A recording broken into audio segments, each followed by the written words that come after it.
يا أيها الذين آمنوا كتب عليكم الصيام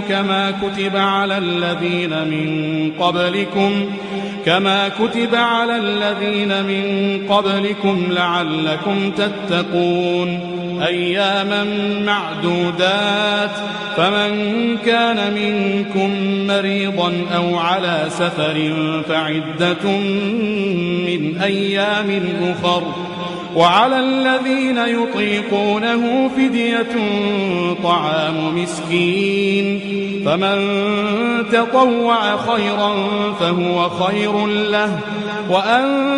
تصوموا خير لكم إن كنتم تعلمون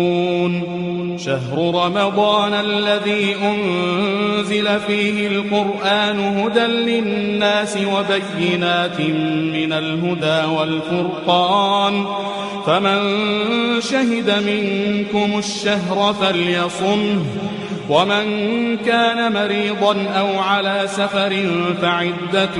من أيام أخر يريد الله بكم اليسر ولا يريد بكم العسر ولتكملوا العدة ولتكبروا الله على ما هداكم ولعلكم تشكرون وإذا سألك عبادي عني فإني قريب